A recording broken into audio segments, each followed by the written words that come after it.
Telugu interview ಅಲ್ಲಿ ಒಂದು interview ಕೊಡ್ತಿರ್ಬೇಕಾದ್ರೆ anchor ಒಂದು ಕ್ವಶನ್ ಅನ್ನ ಕೇಳ್ತಾರೆ. ನಿಮ್ಮ ವಾಯ್ಸು ಯಾಕಂತಂದ್ರೆ ಈಗ ಕರ್ನಾಟಕ ಅಷ್ಟೇ ಅಲ್ಲದೆ ಪರಭಾಷೆಗಳಲ್ಲೂ ಕೂಡ ಮಿಂಚ್ತಾ ಇರೋದ್ರಿಂದ ಫಸ್ಟ್ ಡಬ್ಬಿಂಗ್ ಪೇಮೆಂಟ್ ಎಷ್ಟು ಅಂತ ಕೇಳ್ತಾರೆ. ಅಂತ ಟೈಮಲ್ಲಿ ನೀವು ಹೇಳ್ತೀರಾ, ಒಂದಷ್ಟು ಮೊತ್ತವನ್ನ ಹೇಳ್ತೀರಾ. ಆ ಒಂದು ಮೊತ್ತ ಹೇಳಿದ ಮೇಲೆ ಒಂದಷ್ಟು ನೆಗೆಟಿವ್ ಕಮೆಂಟ್ಸ್ ಕೂಡ ಬರುತ್ತೆ. ಆಸ್ ಎ ಡಬ್ಬಿಂಗ್ ಆರ್ಟಿಸ್ಟ್ ಅಂತ ಅನ್ಕೊಂಡ್ಮೇಲೆ ಯಾಕೆ ಅಷ್ಟೊಂದು ಸಂಭಾವನೆ ಪಡೆಯೋದೇ ಹೆಚ್ಚಾ ಅಂತ? ನೋಡಿ, ಏನಂದ್ರೆ ಒಂದಷ್ಟು ಹತಾಶ ಜೀವಿಗಳಿದೆ, ನೊಂದ ಜೀವಿಗಳು. ಪಾಪ ಅವಕ್ಕೆ ಸಾಂತ್ವನ ಹೇಳ್ಬೇಕಷ್ಟೇ ನಾವು. ಅವುಗಳ ಕಮೆಂಟ್ಗೆ ರಿಯಾಕ್ಟ್ ಮಾಡ್ಕೊಂಡು ಕೂತ್ರೆ ಏನೂ ವರ್ಕ್ ಆಗಲ್ಲ. ಅವ್ರ ಮನಸ್ಥಿತಿ ಬದಲಾಗಲ್ಲ ಅಥವಾ ನಮ್ಮ ಪರಿಸ್ಥಿತಿ ಬದಲಾಗಲ್ಲ. ತಗೊಂಡ್ರ ಪೇಮೆಂಟು ಇದ್ದೇ ಇದೆ, ಅಕೌಂಟ್ಗೆ ಬಂದಿರೋದು, ಅದಕ್ಕೆ ಟ್ಯಾಕ್ಸ್ ಕಟ್ಟಿರ್ತೀವಿ, GST ಕಟ್ಟಿರ್ತೀವಿ. ಅದನ್ನ 6 ಲಕ್ಷ ತಗೊಂಡಿದ್ದೆ ಒಂದು ಆ್ಯಡ್ಗೆ ವಾಯ್ಸ್ ಓವರ್ ಮಾಡೋಕ್ಕೆ. ಧ್ವನಿ ನಂದು, ಸಮಯ ನಂದು, ದುಡ್ಡು ಅವಂದು. ಅವ್ನಿಗೆ ನನ್ನ ವಾಯ್ಸ್ ಬೇಕಿತ್ತು, ಕಾಸು ಕೊಟ್ಟ ಡಬ್ ಮಾಡಿಸ್ಕೊಂಡ. ಆ್ಯಂಡ್ ಇದರಲ್ಲಿ ಅತಿಶಯನೂ ಇಲ್ಲ, ಉತ್ಪ್ರೇಕ್ಷೆನೂ ಇಲ್ಲ. ಯಾರು ಮಾಡದೇ ಇರೋದು ಅಲ್ಲ, ತುಂಬ ಜನ ಮಾಡಿದ್ದಾರೆ. ತುಂಬ ಜನ ಇನ್ನೂ dubbing is a big industry. ಬರೀ ಸಿನಿಮಾ ಡಬ್ಬಿಂಗು ವಾಯ್ಸ್ ಓವರ್ ಮಾಡೋದು ಅಂತ ಅಲ್ಲದೆ ಆ್ಯಡ್ಸ್ ಅಲ್ಲಿ ಡಬ್ಬಿಂಗ್, ಅದು it's a different arena, it's a different big industry all together. ಅದರಲ್ಲಿ ಸಹಜವಾಗಿ ದುಡ್ಡಿದೆ, ಸಹಜವಾಗಿ ಅದು ಅವ್ರ ರಿಕ್ವೈರ್ಮೆಂಟು. ನನ್ನ ವಾಯ್ಸು ನಾನು ಡಬ್ ಮಾಡಿದೆ. ನಾನು ಡಬ್ ಮಾಡಿದ್ದಿದ್ರೆ ಅದರಲ್ಲೊಂದಷ್ಟು ಸಮಯ ಇರುತ್ತೆ, ಅದರಲ್ಲೊಂದಷ್ಟು ನಾನು ಸುಮ್ಮನೆ ಏನೋ ಹೋದೆ ಹೇಳ್ಬಿಟ್ಟೆ ಬಂದ್ಬಿಟ್ಟೆ ಅಂತಲ್ಲ, ನಾನು ಸ್ಕ್ರಿಪ್ಟ್ನೆಲ್ಲ ಕೂತ್ಕೊಂಡು ಕೆಲಸ ಮಾಡ್ತೀನಿ. ಸೊ ಅದಕ್ಕೆ ನಾನು ಚಾರ್ಜ್ ಮಾಡ್ತೀನಿ ಅಂತ ತೊಗೊಂಡಿರೋದು ಸತ್ಯ. ಅದು ನಾನು every year I am doing it. ಒಂದು ಕಂಪನಿಗೆ ನಂದೇ ವಾಯ್ಸ್ ನಡೆಯುತ್ತೆ. ಈ ತರ ನೆಗೆಟಿವ್ ಕಮೆಂಟ್ಸ್, ಯಾಕಂದ್ರೆ ನಮ್ಮ ಪ್ರೊಫೆಷನ್ ನಮಗೆ ಗೊತ್ತಿರುತ್ತೆ. ಡೇ ಬೈ ಡೇ ಹೋಗ್ತಾ ನಮ್ಮ ಪ್ರೊಫೆಷನ್ ಇಷ್ಟಪಡುವಂತವ್ರು ನಮಗೆ ಅವರೇ ಕೊಡ್ತಾರೆ. ಕೆಲವೊಂದ್ಸಲ ನಾವು ನಮ್ಮ ಒಂದು ಹಣಕಾಸಿನ ವ್ಯವಸ್ಥೆಗಾಗಿ ನಾವು ನಮ್ಮ ಫ್ಯೂಚರ್ ಕಟ್ಕೊಳ್ಳೋದಕ್ಕೋಸ್ಕರ ನಾವು ತಗೊಳ್ತೀವಿ. ಅದರಲ್ಲಿ ನೆಗೆಟಿವ್ ಕಮೆಂಟ್ಸ್ ಅನ್ನು ಕೂಡ, ನೆಗೆಟಿವ್ ಅನ್ನೋದನ್ನ ಕೂಡ ಹುಡುಕ್ತಾರಲ್ಲ. ಬೇಸಿಕಲಿ ಏನು ಗೊತ್ತಾ, ಈಗ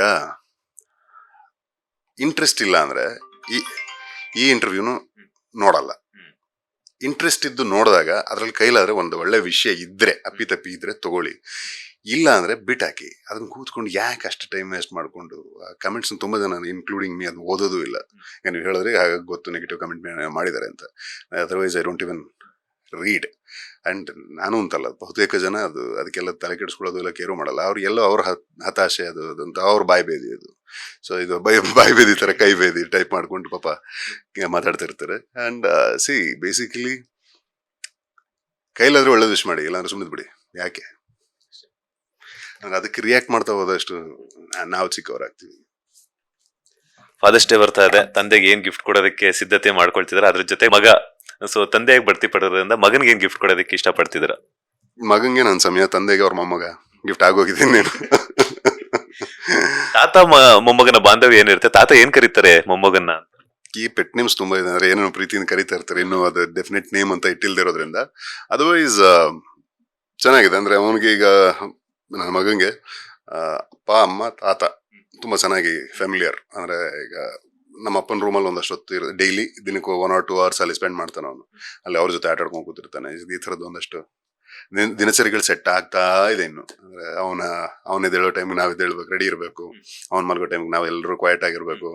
ಸೊ ಈ ತರ ಹಲವಾರು ವಿಷಯಗಳಲ್ಲಿ ಮಾರ್ಪಾಡಿದೆ. And it's a beautiful thing. Last ಒಂದು ಕ್ವಶನ್ ಇದೆ. ಇವಾಗ ನಿಮ್ಮಿಬ್ಬರದು ಸಿಂಹಪ್ರಿಯ ಜೋಡಿ ಅಂತ ಹೇಳ್ಬಿಟ್ಟೆ ಸ್ಯಾಂಡಲ್ವುಡ್ ಸಿನಿಮಾ ರಂಗದಲ್ಲಿ ಚಾಲ್ತಿಯಲ್ಲಿರುವಂತದ್ದು. ಸೊ ನಿಮ್ಮಿಬ್ಬರ ಜೋಡಿಯಲ್ಲಿರುವಂತದ್ದ ಹೆಸರೇ ಬರುತ್ತಾ ಅಂತ ಮಗನಿಗೆ? ಪ್ರಾಬಬ್ಲಿ ಆ ತರದ್ ಏನಾದ್ರು ಸಿಕ್ಕರೆ ಸಜೆಸ್ಟ್ ಮಾಡಿ. ಯಾಕಂದ್ರೆ ಯುನಿಕ್ ನೇಮ್ಸ್ ಅನ್ನಾಗಿರ್ಬೋದು, ಯುನಿಕ್ ಒಂದು ಹುಡುಕೋದ್ರಲ್ಲಿ ಯಾವಾಗ್ಲೂ ಫಸ್ಟ್ ಇರ್ತೀರ ನೀವಿಬ್ರು. ಸೊ ಹಾಗಾಗಿ ಕೇಳಿದೆ. ಅದೇ ಹುಡುಕ್ತಾನೆ ಇದೀವಿ, ಇನ್ನು ಸಮಾಧಾನ ಆಗಿಲ್ಲ. ಪ್ರಾಬಬ್ಲಿ ಇನ್ನೊಂದ್ 2-3 ತಿಂಗಳಲ್ಲಿ ವಿಲ್ ಅನೌನ್ಸ್. ತುಂಬಾ ಖುಷಿ ಆಯ್ತು ಇಷ್ಟೊತ್ತು ನಮ್ಮ ಬಾಸ್ ಟಿವಿಗೆ ಒಂದಷ್ಟು ಸಮಯವನ್ನ ಕೊಟ್ಟಿದ್ದಕ್ಕೆ. ಎಲ್ಲ ತಂದೆಯಂದ್ರಿಗೂ ಯಾವ ರೀತಿ ವಿಶಸ್ ಅನ್ನ ತಿಳಿಸ್ತೀರಾ? ಅಂಡ್ ನಿಮ್ಗೂ ಕೂಡ ನಮ್ಮ ಬಾಸ್ ಟಿವಿ ಕಡೆಯಿಂದ, ಬಾಸ್ ಟಿವಿ ವೀಕ್ಷಕರ ಕಡೆಯಿಂದ happy fathers day. Thank you. And ತಂದೆ ಅಂತ ಬಂದ್ರೆ ಅದೊಂದು ದೊಡ್ಡ ಜವಾಬ್ದಾರಿ, ಹುದ್ದೆ. ಅದೊಂದು ಅನ್ಸಂಗ್ ಹೀರೋಗಳು, ನಮ್ಮ ಬದುಕಿನ ಸೂಪರ್ ಹೀರೋಗಳು.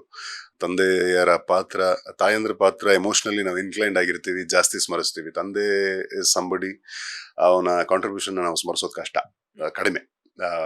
So to all the beautiful, amazing unsung heroes of our lives, the super heroes of our lives, ನಿಮ್ಮಿಂದ ನೀವು ಡೈರೆಕ್ಟ್ ಆಗೋ ಇಂಡೈರೆಕ್ಟ್ ಆಗೋ ಹೇಳ್ಕೊಟ್ಟಿರ್ತಕ್ಕಂಥ ಪಾಠಗಳು ನಮ್ಮನ್ನ ಇಲ್ಲಿ ತನಕ ಕರ್ಕೊಂಬಂದಿರುತ್ತೆ. ಸೊ ಅಂಥ ಪ್ರತಿಯೊಬ್ಬ ತಂದೆಗೂ ಈ ಒಂದು ದಿನದ ಶುಭಾಶಯಗಳು, ವಿಶ್ವ ತಂದೆಯರ ದಿನದ ಶುಭಾಶಯಗಳು. ಸೊ ನಗ್ತಾ ಇರಿ, ಆರೋಗ್ಯವಾಗಿರಿ. ವಯೋಸಹಜವಾಗಿ ತಾವು ಇಗ್ನೋರ್ ಮಾಡ್ಬಿಡ್ತೀರಿ, ಕುಟುಂಬಕ್ಕೆ ಜಾಸ್ತಿ ಸ್ಯಾಕ್ರಿಫೈಸ್ ಮಾಡ್ತಾ ಇರ್ತೀರಿ. ಸ್ವಲ್ಪ ಕಾಳಜಿ ನಿಮ್ಮೇಲೂ ಇಟ್ಕೊಳ್ಳಿ. ವರ್ಷಗಟ್ಟಲೆ ಅದನ್ನೇ ಮಾಡ್ಕೊಂಡ್ ಬಂದಿರ್ತೀರಿ. This Father's Day take the resolution to be healthy, stay fit and ನೀವು ಚೆನ್ನಾಗಿದ್ದಷ್ಟು ನಮ್ಗಳಿಗೆ ಒಂದು ದೊಡ್ಡ ಆಲದ ಮರ ನಮ್ಮ ಮೇಲಿದೆ ಅನ್ನೋ ಒಂದು ನಂಬಿಕೆ ಇರುತ್ತೆ. ಲೇಟೆಸ್ಟ್ ಹಾಗೂ ಇಂಟ್ರೆಸ್ಟಿಂಗ್ ಸುದ್ದಿಗಳಿಗಾಗಿ ಬಾಸ್ ಟಿವಿ ಕನ್ನಡ ಚಾನೆಲ್ನ ಸಬ್ಸ್ಕ್ರೈಬ್ ಮಾಡಿ. ಹಾಗೆಯೇ ಬೆಲ್ ಐಕಾನ್ ಪ್ರೆಸ್ ಮಾಡಿ. ಇದರ ಜೊತೆಗೆ ಫೇಸ್ಬುಕ್, ಇನ್ಸ್ಟಾಗ್ರಾಮ್, ಎಕ್ಸ್ ನಲ್ಲೂ ಮಿಸ್ ಮಾಡದೆ ಫಾಲೋ ಮಾಡಿ.